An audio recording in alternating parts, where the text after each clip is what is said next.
Hi guys, welcome to my channel. My name is Mika and here on my channel I do fragrance reviews. If this is not your first time here, welcome back and thank you for supporting me. Today I wanted to bring to you some fragrances that I think are OGs. These are the ones that we started wearing way before niche even became a thing. These are classics, they are oldies but goodies, and they are so chic and demure. So if this is what you're interested in, then stay tuned and keep watching.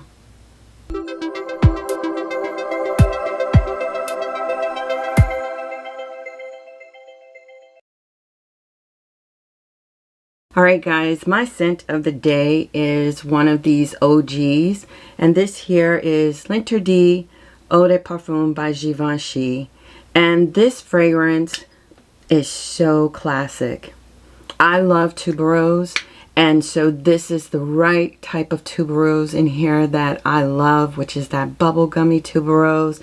One of the notes behind this fragrance is Dominique Ropion. It has pear, bergamot, orange blossom, tuberose, jasmine, and one of the things that I noticed throughout these fragrances, there's a theme of patchouli. It's the patchouli that really grounds these fragrances, not making it too dirty, but just making it last longer and have that woodiness in the base. It has long-lasting projection. It again just feels so feminine and demure. It's a classy fragrance. I believe that this is for the grown and sexy. This is for the mature lady. L'Interdit Eau de Parfum by Givenchy. Alright, so let's get into my top classic chic fragrances that I know you have in your collection. This is where your ride or dies. So without further ado, let's get in. I will be listing these fragrances by the year that they were launched. So no particular favorite order, but let's jump in. So this very first fragrance you know is in here, and I am a Chanel girl through and through. One of my first introductions to the art of fragrance. And this here is Chanel No. 5 by Chanel. This here is a beautiful floral aldehydic vintagey fragrance. It was launched in 1986, and the nose behind here is Jacques Polge. This fragrance is so timeless. It's classic. It will always be reminiscent of femininity and just ladylike. To me, this fragrance is a power move. This is something that you wear when you want to build that confidence. It's like when you want to be that boss. One thing that I have noticed is that you think this smells good on women, men, try this fragrance. And the key to this fragrance is that you should not overspray. If you overspray, it's going to smell vintagey. It's going to be loud. It is the saying less is more when it comes to number 5. But again, it is just so intoxicating. Chanel No. 5 by Chanel. This next one is another favorite. I love wearing this in the fall and winter. And this is Hypnotic Poison by Dior. This fragrance was launched in 1998. Oh, this scent is so timeless. It is beautiful. You can smell coconut. I smell the tuberose, the vanilla, the almond. It's just so smooth and sexy. This is great for date night, and it has just the right amount of musk. It makes you feel desirable. You can wear this on dates. I primarily love wearing this on date night. It is just well-crafted piece of art. Hypnotic Poison by Dior. This next fragrance, I know everyone bought this and they have it in their collection, especially when the commercial dropped with Charlize Theron. Beautiful gold all over her body. And this here is J'adore by Dior. This was launched in 1999. It's just sophistication in a bottle. Every time I think of this, I think of Charlize Theron coming up out of the water with the gold all over her hair is slicked back, and that's the feeling that this fragrance gives you. It's suitable for any occasion, and it's not groundbreaking, but it's just so beautiful. I love the musk and the dry down. And this fragrance gets me so many compliments. The longevity is about 5 hours. And again, it's just so gorgeous. J'adore by Dior. This next one I have talked about so many times on my channel. I do think that the formulation has changed. My particular bottle is the original formulation, and you can tell by the type of bottle. Bottles are now different where the top comes off. And this here is Dior Addict, first edition. This was launched in 2002, and this is just when I want to have that sensual vibe. This is my go-to. It's great for date night. It's great for black tie events, evening events, where you just have your little black dress on. You just cannot be touched for that night. It's a beautiful nocturnal beast. It's powerful aromatics. I fell in love with the florals in here, as well as that beautiful Dior vanilla. This here is an iconic treasure that will always be in my collection. I'm savoring this bottle because it's the only one that I have of the original formulation, and so I wear this with special regards. Beautiful for fall and winter. You can't go wrong with this. Again, this is Dior Addict by Dior. This next fragrance made me fall in love with musk even more. And this here is Narciso Rodriguez for Her by Narciso Rodriguez. I know many of you had or have this bottle in your collection. You probably were like me and you ended up buying the pink bottle, which is the Parfum. I actually do not care for the pink bottle. I like this bottle, and the reason why is because to me the edges are more quieter. But this was launched in 2003, and the nose behind this is Christine Nigel as well as Mason Francis Kirk de John. It has African orange flower, osmanthus, amber, one of my favorites, vetiver, and patchouli and vanilla. It was an unusual composition, and when I first put my nose on it, I will be honest, I wasn't ready for it. My nose wasn't mature, and I came back to it. And I am so glad that I did that, because when I came back to it, it made my eyes roll back in the back of my head. This is something that you wear with a power suit. It is just gorgeous. It's boss lady vibe. It's also giving date night. And believe me, the aggression does disappear about an hour after wear, and then you just get this beautiful scent bubble of the most gorgeous musk that you would ever lay your nose on. She can be very gentle, but you have to be patient with her. But then after that, she'll give you sexy, sexy, sexy. This next fragrance had a song. And you know you are the it when you have a song named after you. And this here is Flowerbomb by Viktor and Rolf. This was launched in 2005, and the noses behind this is Dominique Ropion and Oliver Polge. And I love this fragrance. It has tea, bergamot, vanilla, jasmine, rose, patchouli, as well as this beautiful musk in here. When this fragrance came out, I thought it was so gorgeous when it first came out. And I still do. I think this is very pretty. It is very explosive, but yet feminine. It gives you the grown-up feels. This is not for the average teenager. You gotta be grown for you to pull this fragrance off. It's great for all seasons. People have been super late to this party, and if you have, I recommend that you get your nose on it, and a little goes a long way. You have to be very careful of your sprays with this. I recommend that you spray this at least an hour before your event, and that way you will not choke anyone out, and it becomes a delicate, beautiful sillage, and it becomes like a nosegasm for those who are smelling you. You'll also get a nosegasm. So again, this is Flowerbomb by Viktor and Rolf.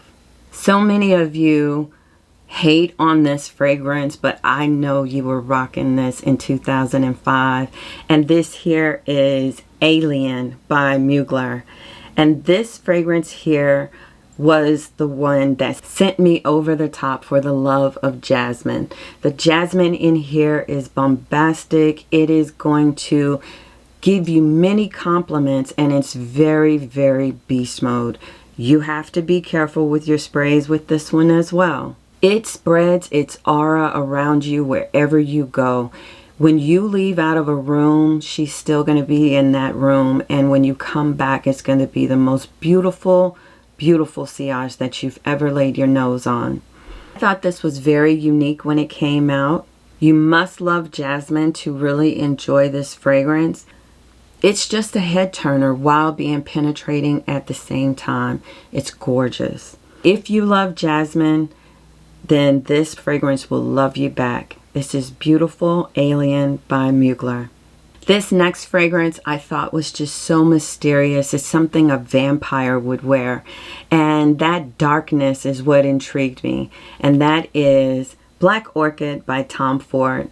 This here was launched in 2006. It's opulent. It's masterfully crafted. It's modern. It's timeless. It's long-lasting with a widespread sillage. Very alluring. I call this fragrance my dark magic because of the smoothness and the sensuality. It is just so sexy. This is great to pair with formal attire. This is your little black dress, your date night. This is a masterpiece in my opinion.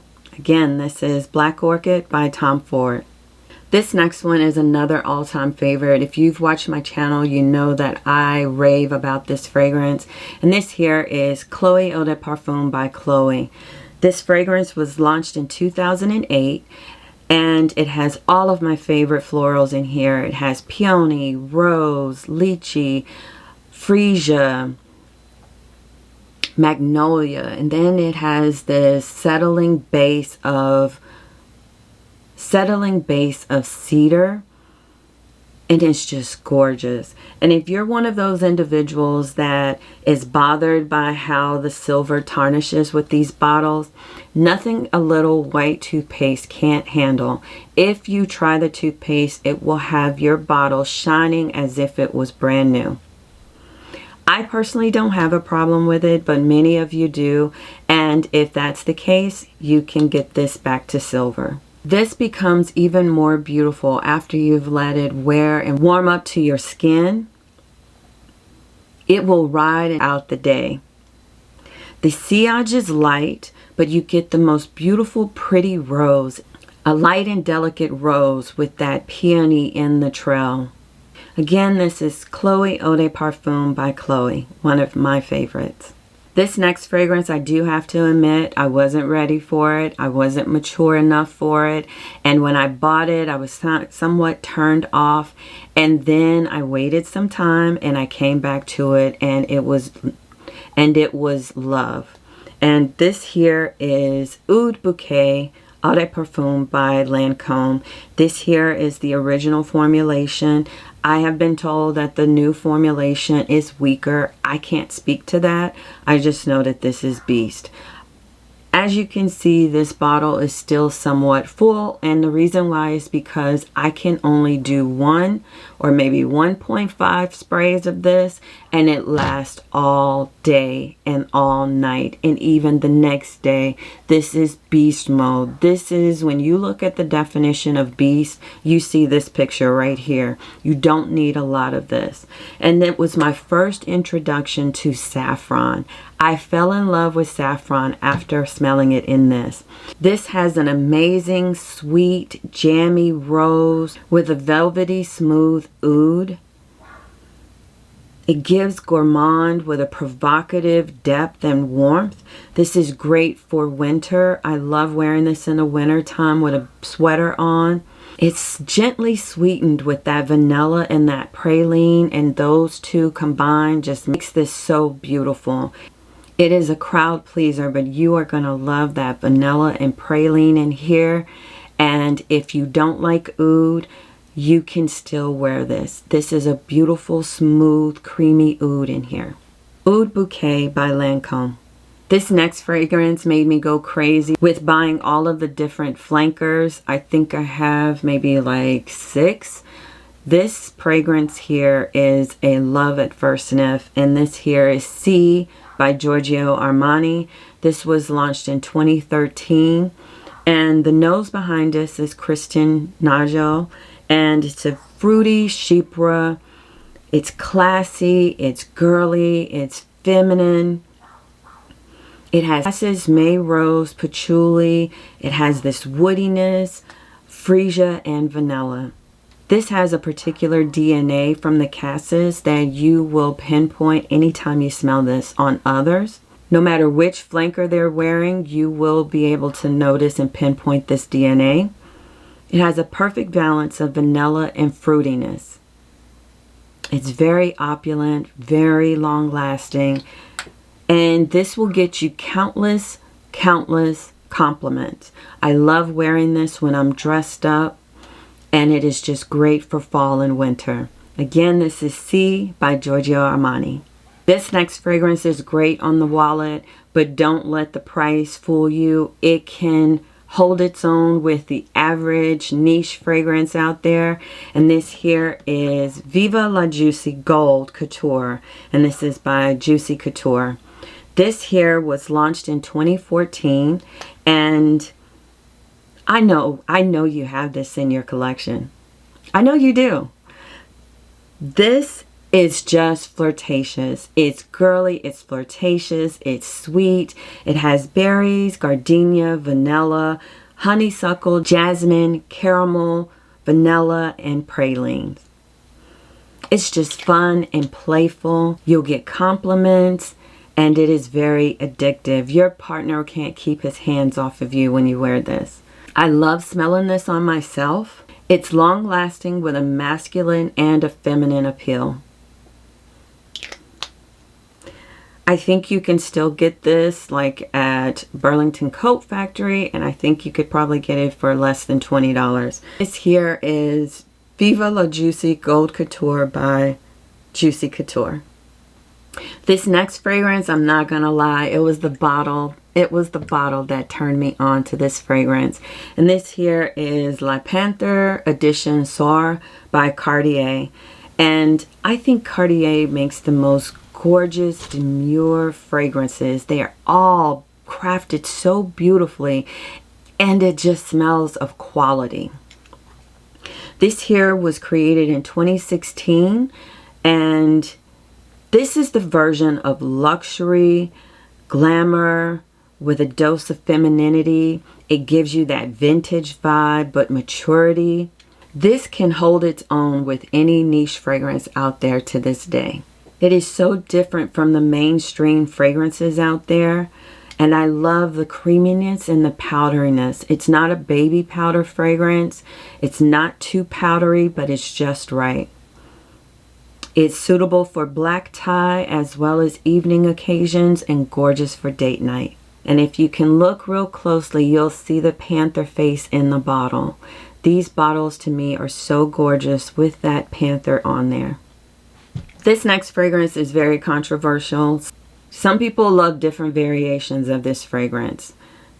I particularly am fond of the 2017 formulation, and this here is Miss Dior Eau de Parfum, and again this is the 2017 edition, and it is just so beautiful. The nose behind this is Francis Dimachi, and it has pink pepper, it has beautiful blood orange, bergamot, grass rose, jasmine leaf, and this beautiful patchouli. This is a patchouli that is actually tamed. It is so beautiful, and the light sweetness in this fragrance makes it so feminine. Love the elegant florals with the dominant notes of rose, the freshness from the citruses in here, and then you get the sensuality from the patchouli. Its classiness combined with the slight flirty sweetness is what made me fall in love with this fragrance. The longevity is 10, the sillage is 10, It's vibrant and it's still modern to this day. Miss Dior Eau de Parfum 2017 edition. Next fragrance, I'm not gonna lie, I fell in love with it because of the bottle. And this bottle is so unique. And this here is Woman by Ralph Lauren. This here was launched in 2017 and it just reminds me of this beautiful, beautiful flask. It's well blended tuberose with pear, hazelnut.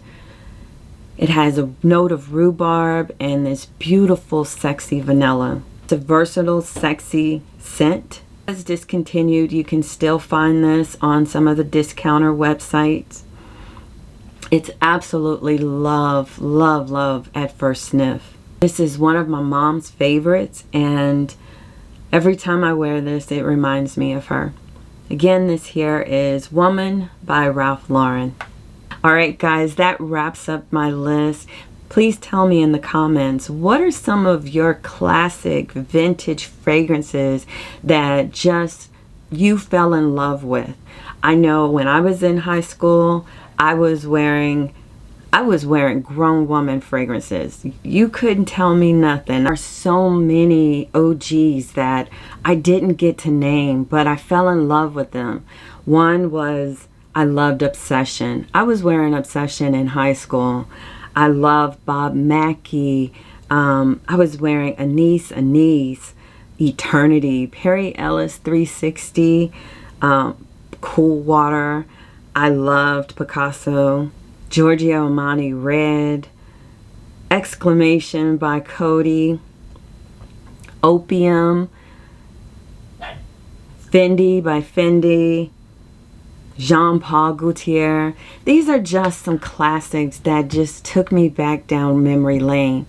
So in the comments, tell me, what are some of your classic vintage favorites? Some classic vintage fragrances that you will always rock with and have in your collection. Don't forget to ring the bell, comment, and subscribe. Thank you guys. See you later. Bye-bye.